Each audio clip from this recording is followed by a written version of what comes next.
이 문재인 대통령이 여러분도 잘 아시다시피 경제에 대해서는 무지해요. 경제에 대해서는 모르는 분입니다. 아무래도 변호사 출신이니까 경제 잘 모르겠죠. 경제 모르는 것이 저는 경제에 지금 파탄을 갖고 오겠다고 봅니다. 아니 적어도 이 정도는 알아야 될 거 아니에요. 소득주도 성장이 지금 아까 말씀드린 최고의 실업률과 이 나라를 지금 어렵게 아우성을 치게 만든 원인이라는 정도는 대통령이 파악을 해야 될 거 아니에요. 근데 장하성이가 뭐라고 그랬어요. 장하성이가 연말쯤 되면 좋아질 거다. 얼마 전에는 그만두기 얼마 전에는 내년에 가면 좋아질 거다. 또 말을 또 바꿔요. 그러면 그 김동연 부총리하고 둘이서 아웅다웅 할 때 소득주도 성장 얘기할 때 그것이 우리의 실업을 갖고 온 원인이 한 사람은 영향을 좀 미쳤다고 얘기하고 한 사람은 영향을 전혀 안 미쳤다. 소득주도 성장 더 속도를 내야 된다. 이렇게 얘기하는 사람하고 대통령이 판가름을 해줘야 될 거 아니야. 뭐 알아야지 판가름을 하지. 근데 요번에 모르니까 그냥 둘 다 잘라버리더라고요. 보니까. 네? 저는 제 경험으로는 경제도 무지했지만 또 가장 준비 안 된 대통령 사실은 저는 전두환 대통령이라고 생각했어요. 네, 사실 경제 그분 모르셨어요. 제가 그 당시에 장덕진 장관이라는 분을 모시고 제가 사무관 생활을 했습니다. 그때 차트 보고 할 때 국제수지란 무엇인가 이게 전두환 대통령한테 보고하는 차트 제일 먼저 나오는 거예요. 국제수지라는 거 우리 요새 고등학생도 다 아는 이것을 그리고 대통령한테 국제수지가 뭔지를 알아야 그 다음에 설명이 들어가니까 그거를 만드는 거였어요. 전두환 대통령 사실 경제 모르셨어요. 그리고 박정희 대통령 돌아가시고 경제는 마이너스로 곤두박질을 치는 상태였습니다. 그런데 결국 그때 제일 그래도 경제를 잘했다. 이런 얘기를 여러분 듣고 계시죠? 왜 그렇습니까? 사람을 잘 쓴 거예요. 사람을. 그때 김재익 수석이라는 분을 경제수석으로 앉히고 이제 당신이 대통령이야. 물가하고 국제수지만 잡아줘. 이 얘기 하셨다는 거 아닙니까? 그 다음에 여러분 1983년에 아웅산 사건 났을 때 사람들이 뭐라고 그랬어요? 저도 그때 공직생활을 벌써 한 지 꽤 됐지만 그때 가서 이렇게 보면 상가집 가면 우리나라 인재 다 죽었다는 거예요. 아웅산에서. 그 얘기는 무슨 얘기입니까? 거꾸로 얘기하면 전두환 대통령이 우리나라 인재를 다 모아서 잘 썼다는 거 아니겠습니까? 그래서 그때 그 어렵던 경제 물가도 잡히고 국제주도 잡혀가는 그것을 이뤘던 게 전두환 대통령 이거는 모르지만 경제는 모르지만 사람은 잘 썼어요. 근데 여기 지금 계신 뭐라는 분은 사람도 못 쓰는 거예요. 경제는 잘 모르면 사람이라도 잘 써야 될 거예요. 네? 지금 어디에 사람이 어느 사람이 붙어있냐?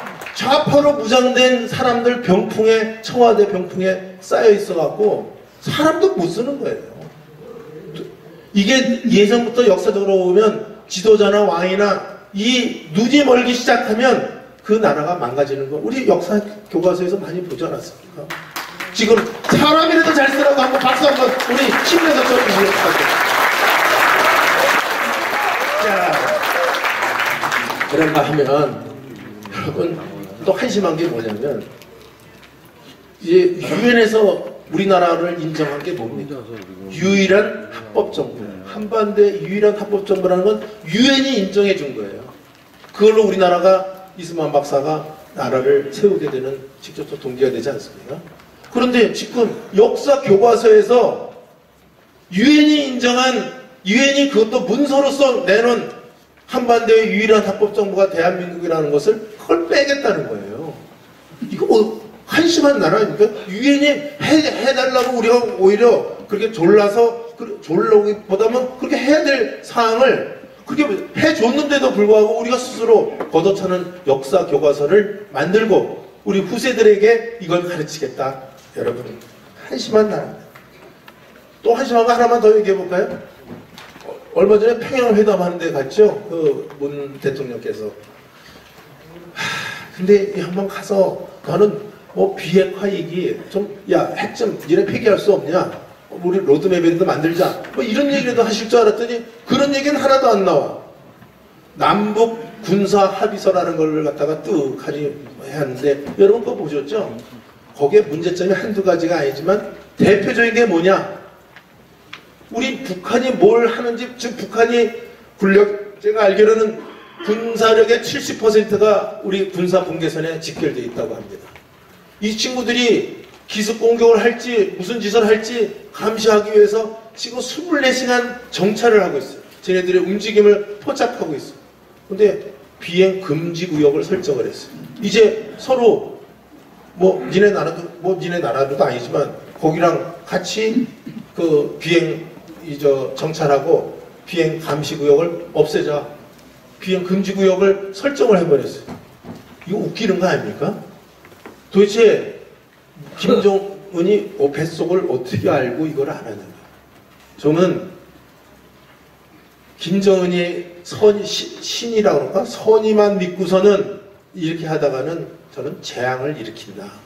이 재앙을 일으킬 수 있는 이런 위험 부담을 하게 하는 이 한심한 정부, 이거 어떻게 해야 됩니까? 저는 한심한 정부가 여러 가지가 있지만 한 가지만 내가 만약 더 말씀드리면, 이번에 그 세계에서 지금 대북 제재를 취하는 공조를 하고 있는데, 이 공조가 왜 시작이 됐습니까? 누가 자초했습니까? 북한이 자초한 거 아니에요? 북한이 국제사회로부터 그렇게 따돌림을 받고 공조를 못 받는, 오히려 제재를 받는 이런 걸 자초한 건 북한인데, 지금 우리나라 대통령이 유럽까지 가서 북한 제재 좀 풀어달라고 이렇게 하고 다니고 있어요. 누가 풀어야 돼? 김정은이가 가든지 말든지 이래야지. 아니 우리나라 대통령이 유럽까지 비싼 돈 주고 가서 그것도 얘기하면 상대방이 먹혔냐? 독일이나 영국에서 전부 퇴짜 맞지 않습니까? 이거 한심한 나라를 만드는 거예요. 근데 제가 얘기가 좀 길어지는데, 이 한심한 나라만 되면 또 좋아. 이상한 나라를 또 만들었어요. 이상한 나라. 이거 이상한 나라라고 해야 될지 미친 나라라고 해야 될지 모르겠는데, 아니 이제는 광화문 이 한복판에서 김정은 연호를 해도 잡아가는 놈이 없네. 네? 지 마음대로 떠드는 거야. 김정은 만세인지 어쩌고 하는데, 무슨 백두칭송위원회? 난 듣기도 처음, 여기 어르신도 많이 들으셨는지 모르겠는데 전 처음 들었어요. 이거 뭐 하는 거예요? 이거 대한민국 어디로 갑니까 이거? 또 어떤 친구들은 미국 대사관 앞에서 성조기를 찢는 세리머니를 하는 거 다 경찰이 구경만 하고 있어요. 잡아가지도 않아. 네? 그러고서 그 성조기 찢은 사람들은 언론에서 보니까 전부 민중당에 입당했다고 그래요. 그러니까 이 대한민국 한복판 광화문 내거리에 빨갱이 같은 놈들이 돌아다녀도 아무런 제재를 가하지 않는 나라. 이거 이상한 나라라고 저는 표현을 했는데, 여러분 이거 뭐라고 장명을 해야 됩니까 이거? 아니 태호 공사가 북한 연못 공사하시던 건 아시죠? 그 양반 여기 내려와서 북한의 실상을 알리러 다니는 그분한테 북한이 이런 나라도 아니니까 이런 사람들이다 하고 얘기하는데, 이거를 체포조를 갖다가 동원을 해서 강연도 못하게 만들어. 네? 그럼 대한민국 경찰은 어디가 있는 거예요? 검찰은 어디가 있고? 이거 적폐한다는 거면 바로 그 다음날 압수수색가 되거든요. 근데 하여튼 어쨌든 간에 이런 짓이 벌어집니다. 여러분, 북한이 아파하는 것 중에 하나가 이 북한의 풍선에다가 날리는 거 있지 않습니까? 그럼 박상학이라는 회장이 이거 아마 날리셨던 그 모임의 회장을 맡으신 분도 제가 듣고 있습니다만, 이분도 체포하겠다는 거예요, 이네들이. 북한 아프게 하는 사람들 이거 체포하겠다는 거. 이게 지금 대한민국이 어디로 가는 건지. 저는 그냥 이상한 나라라고 표현했습니다만은, 제가 이 공공장소에서 더 심하게 말을 못해서 그렇지, 저도 한국말은 능통한데 그냥 이상한 나라라고 제가 얘기를 하겠습니다. 또 이상한 나라 또 있어. 저는 여러분 007 영화 봐도 어디나 상대방 나라 정보기관의 장 죽이기 위해서 007을 채용해서 쓰는 그런 첩보 영화, 스파이 영화 여러분 많이 보셨잖아요. 국정원장이라고, 적어도 한나라의 국정원장이라고 그러면 저쪽에서 저 사람 우리 적대니까 저 사람 죽여야 돼, 이 정도 나올 국정원장이래야지. 지금 국정원장 뭐 하고 다닙니까? 어? 저 대통령 졸졸 쫓아다니잖아요. 김정은이 만나고 다니는데 그거는 이 정권에서 저쪽 북한하고 접촉할 사람들이 하는 거고, 정보기관은 딱 중심을 앉아갖고 좋은 정보, 온갖 정보 분석하고 이거를 그 정책 결정하는 사람들이 토스를 해줬는데, 국정원장이 그렇게 하고 돌아다니니까 국정원에서 생산하는 자료가 그 원장 비위에 거슬리게 보고서를 만들 수 있겠습니까? 그러면 정보라는 것이 편향돼서 왜곡된 정보만 국정원장한테 올라갈 가능성이 좀 크다고 보는 거예요. 이건 국정원이 아닙니다. 그리고 요 다음에 만약 정권이 바뀌면 국정원장부터 싸그리 밑에까지 어떻게 돼? 구속이야? 구속. 그러면 아니 상대방 나라에서 죽이지 못할 망정 요 전 정권 박근혜 대통령 때 국정원장이 4분이 하셨는데 4분이 지금 전부 구속돼 있어요. 세계에 이런 나라가 어디 있습니까? 그 정권, 오히려 국정원장은 법을 조금 넘나들지도 몰라요. 이 고급 정보와 이 국익을 위해서 활동하려면. 근데 정권이 바뀌었다고 뭐 특활비 어쩌고저쩌고 그런 명목으로 가서 4명을 지금 다 구속시켰어요. 웃긴 나라. 아, 이건 뭐 이상한 나라. 이렇게 돼버렸어요. 이상한 나라. 네. 제가 말씀을 드리면서도 지금 더 화딱지 나는 게 뭐냐.